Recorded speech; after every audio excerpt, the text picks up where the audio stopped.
Hi guys, my name is Anita, and 2 months ago I've gone through ACL reconstruction and meniscus resection surgery, and that exact video I would like to devote to the day of the surgery.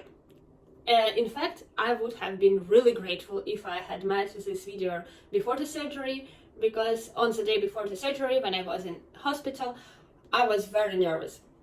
I'm the type of the person who can become only if I know all the details, if I control everything. And of course I knew many stuff about the surgery, but not all the details, how I will feel after the surgery, would I feel my leg, how long my legs would be numb, would I feel pain, my thoughts, and all this stuff. And usually the nurses and doctors don't say the full information, because some information is really obvious for them, not because they're just, I don't know, evil or something bad. They just think that everyone knows that. But I was surprised about many stuff. So let's begin. And my day started at around 7 a.m. I heard that the breakfast is ready. I couldn't eat because of the surgery. You can't eat in the evening before the surgery, and in the morning as well. And I couldn't even drink because I was the first in the queue of all the surgeries. Like, my surgeon did 5 surgeries in a row. They were quite similar. Yes, and fortunately I was the first or the second one. I couldn't fall asleep again, as far as I remember, after 7 a.m. but I was like napping. And around 9 the nurse came and said to put off all the clothes. You should be fully without clothes, without pants, without every stuff, but you should be wearing compression stockings. And in fact, it was my first time when I was putting on my compression stockings, so fortunately the nurse helped me, because it was not really easy, because they're quite tight. And like, afterwards I bought a little bit better ones, and they were not really tight but really helpful.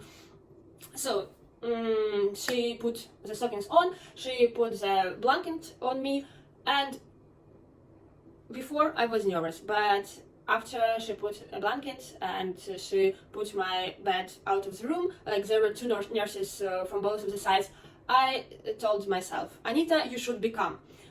And I was, in fact. I don't know, I think it's my super ability. I could be nervous about some small stuff, but if something is really serious, I'm telling myself, be calm, be like, no, you should, if I would be a little bit nervous, it would be disaster. So they put the bed out of the room where I was, and they just really put it up. I think it was really high. I don't know how high it was, but like, the only thing I saw was the ceiling and the lights. They're really bright hospital lights.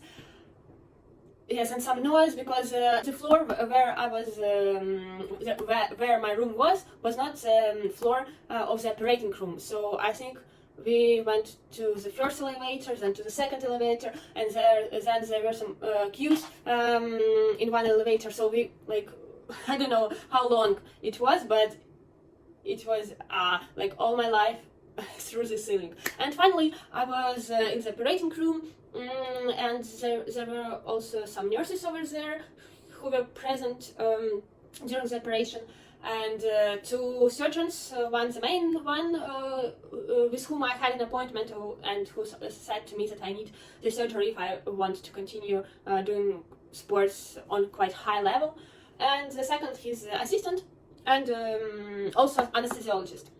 Yeah, anesthesiologist. In fact, he should have come to me a day before. Like, the nurses promised me that he would come, and asked about, I don't know, allergy and other stuff, the anesthesia which I would like to have. But no, he didn't come, and this was the only thing that I was really furious about. Other stuff was really brilliant. The hospital, the organization was really fine. But this fact that I was like without clothes, like only blanket was on me, and it was really cold, and my leg still was painful, and I should have decided, like, in the operating room, which anesthesia I want. In fact, before the surgery, I didn't even think which anesthesia I would like to apply. or that there are different types of anesthesia. But like fortunately, I had some friends who have kids, and I think that when I told all these friends that I'm going to have a surgery, their first question was which anesthesia would be, and I was, what? I haven't even thought that I have a choice, or that some anesthesia could be bad, or something like that. But yes, that when you're giving birth, as far as I know, you can have epidural anesthesia, and also when you have cesarean section, you have another type of anesthesia. So I knew that the girl who was doing the same surgery as I was doing, but 5 years ago, had a general anesthesia, and I thought that lots of surgeries at that time, like 2017, 2018 in Russia, were done with general anesthesia.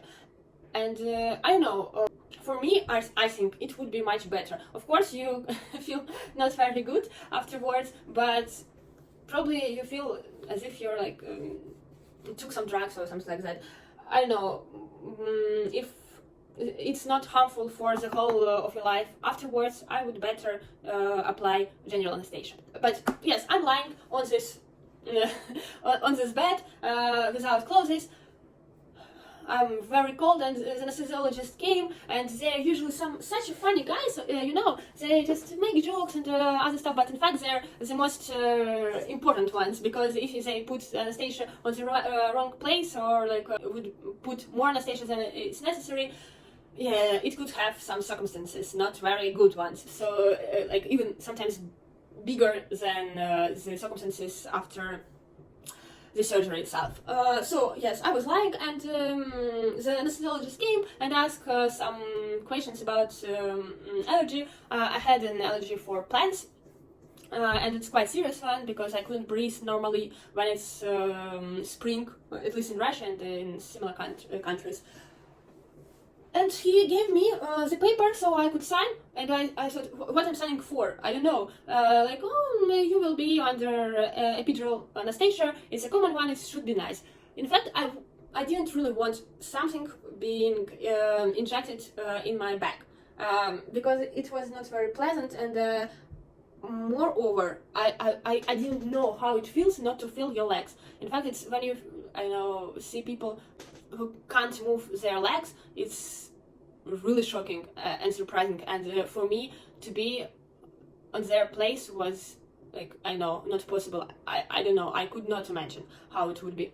But he decided, yes, it should be epidural, and he told that everything should be done well, and it's like a really casual surgery. So yeah, I believed him, but it wasn't very pleasant. After that, and I asked what I will feel, will I fall asleep or no. He said that yeah, I would fall asleep, but I would feel something, but not very much. So it would be, I would be sleeping, but not much, and I would not feel my legs for 7 hours approximately. So he put me on my one side, and it was like on the side of my surgery leg, and it was really painful because I should lay down, not to move, and my injured leg was just up down, and I should control it, and it was really disaster because I couldn't move, because if I would move, the injection would be not in the right place, and it's really disaster. So like 5 minutes were like an hour when he was preparing injections and anesthesia. So then they put me back, and after 5-10 minutes, I felt like my legs are hot. They put them up because they took, so yes, the graft was Peroneus longus. And this is my leg just right after the surgery. I didn't have enough energy to take a proper video. And this is my leg 3 weeks after the surgery, and now I will show you my leg after 2 months, so you can't like see the scars properly. But here one, and here the second one. Yeah, this is the scars from meniscus, medial and lateral, but I guess, yeah, they hardly can be seen. And these two, this and this, just for ACL reconstruction, and they're quite prominent still, even after 2 months, and the leg is still numb over here and here. It's unpleasant feeling. And this is the biggest scar from harvesting Peroneus longus. Yeah, and I think it wouldn't be back. Yeah, but these scars are pretty in good condition. And so the operation was like 1 hour or 1.5. In fact, it was longer because when they came through the knee, they saw that I also need meniscus, medial meniscus resection, because the small part was not in the right place, so they should have removed it. Yeah, and surgeon said to me afterwards that my lateral meniscus also was destroyed, but after some time it was fused back. And in fact, it's really rarely when lateral meniscus is being operated, because it's quite strong and it's difficult that something really happens to it. So yes, after 1.5 hours, let's say, I was hearing some chattering between the nurses, and then anesthesiologist came, and like I heard these nurses, so I thought that I was not asleep all the time. But in fact, afterwards, I think I remember that. I don't remember because I was feeling that something is done near my knee, but I haven't felt that something is done near my ankle where the graft is. But in fact, the graft was harvesting my surgeon side like 1 or 2 minutes, so it's really fast. I think I don't remember all the surgery, but afterwards, when they were putting the compression stockings back, I was feeling something and remembering something. But feeling not the legs, feeling, I mean, just I was conscious. What I remember is that it was a really nagging pain in the back. It was not really strong, but sometimes it was like you just want to do like that. So yeah, as if breaking. I don't know how to express it well. So they put me to my room back, and I didn't feel my legs and my bottom. But in fact, I was thinking that I would feel much worse, like mentally, that I can't feel my legs. But in fact, it was more or less okay. So like after 4 or 5 hours, I could feel my legs, but I could not feel my bottom. It was a disaster because I wanted to eat, I wanted to do something, but I could not. Like I ate really horizontally like this because I couldn't move my bottom. Yes, and like 4 hours, I think my back was hurting, and after this, when I felt my legs, I felt that I have a pain in my leg, like in the knee and where the graft was, so like in the ankle region. It was also like nagging pain. And sometimes I was really grateful that I was alone in my room, because I can't imagine how I would feel if some people were around. Of course, it's okay because it's hospital, but I don't know, I really wanted to be alone that day. One of my friends came to me, but it was like for 20 minutes, and I was really grateful to see him, because I know it's nice when someone is coming and when someone cares about you. In fact, I would appreciate, I think, that someone came the day after, because the day of the surgery I was like, but still, I was really grateful. So yes, I was, after 4 or 5 hours, I was feeling my legs, and not the bottom, only legs, and I had a pain. And in fact, I was told that I would have injections, like if to my bottom, if I don't have extra pain. I would have only 2 injections per day, like in the night before sleep, and in the morning, like at 6 a.m. In fact, I think I have a trauma from the childhood, because I was in the hospital when I was 4. I was afterwards also, but when I was 4, it was a disaster, because I had an allergy, I couldn't breathe normally, and I had 4 injections per day. And the nurses, I don't know, were not really qualified or something like that, but it was really painful. I understand that some medicine is painful, but it was painful even afterwards, but it should not. So they said to me 2 months ago that if I would feel extra pain, I can ask for more injections, and yes, I felt extra pain, but I didn't want injections. In fact, I think if I would have known about injections, I'm not like really sure that I would go to the surgery. In fact, I think my fear for injections bigger than the desire for the surgery. But yeah, I'm really happy that I've done the surgery. And after 5 hours, something like that, the surgeon came. He explained what the operation was, and he told me about the meniscus, that it should have been resected. And also, as far as I remember, anesthesiologist came, asked for my feelings, and it was like after 5 hours, so my back was not painful anymore, and I was really happy about that fact, because nagging pain like for the full of your back, it's not very pleasant feeling. Yeah, and also the surgeon explained how to use forearm crutches, because it's, in fact, I told it in other videos as well, but in fact you should know how to go on crutches normally, because otherwise you can just injure your healthy leg, or they would not really helpful for your surgery leg. So it's like step by step, not like that, and trying to go slowly without limping. It's better slowly but without limping than fast and limping. And I also had a dinner. I could finally eat. It was horizontally, but still I was very happy about that fact. And at approximately 7 p.m. The nurse came with a dropper. In fact, the whole time in hospital I had this small thing in my venous.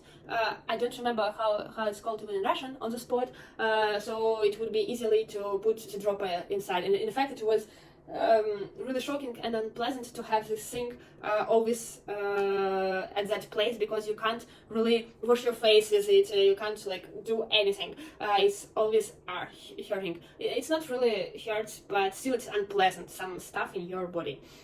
There is no needle inside, like only when it's dropper, then there is a needle, but when you're just without the dropper, nothing is inside. So yeah, after the dropper, it was such a release. You can't even imagine. Yeah, after the dropper, it lasted like 1 hour or something like that. I didn't feel pain neither in my leg nor in my back. And I decided to go to the toilet. I didn't want to go to the toilet when I was lying, so I was just waiting till I can move. And in fact, these first steps were disaster. You can't imagine, like the toilet was in 30 seconds from my bed, but I spent, I don't know, 5 minutes or more, and I couldn't even push the toe when I was walking. So I was going with crutches and also with the help of the nurse, and they put like a big helper to the toilet, so it would be higher. And it was really helpful, in fact. And when I was coming back, I almost fainted, but thankfully no. So yeah, I came back to laying, and yeah, I think and there was an injection afterwards. I think I didn't really try to do any exercises that evening. Probably I started the next morning, yes. But on the one hand, I was feeling relief that I can move all my body, but on the other hand, I don't know, I understood that I can't walk. It was also quite strange feeling. Like I could walk, but it was really, really awful. But yeah, as the nurse said, there is a proverb in Russian that the Moscow, the capital of Russia, was not built like immediately. So now it's big and beautiful, but yeah, it was not built immediately. And like now I can walk. I'm not limping. I'm not like I can even yeah, sit down normally and do many stuff. I'm almost jumping. Like I'm doing everything with my rehabilitologist, so everything is fine. It's not like my desire and thoughts what to do. So yeah, so Moscow is almost built in me. So as far as I remember, it was a whole day.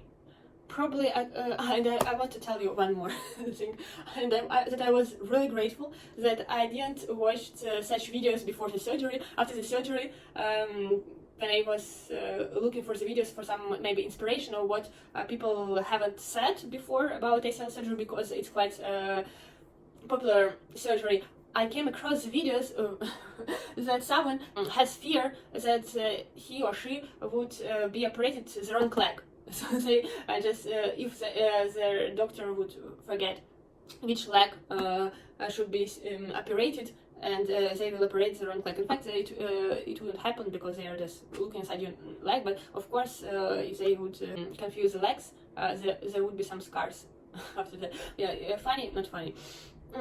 But yeah, the right leg was operated by my side. So I'm really thankful that you watched that video. If you want to know more about feelings, about the schedule of the day before, maybe my rehabilitology habits now, how I stopped limping in 3 weeks, please go to my page and see other videos. I made them to share my story because I really know that I have something to say. Nevertheless, that this surgery is really common. You can't find all the information on the internet or by doctors, because some people just omit some stuff, and it's normal. But if you're the person like me who wants to know every detail, so yeah, please, I would be really glad if my info would be helpful to you. So it was Anita with you. Thank you for watching.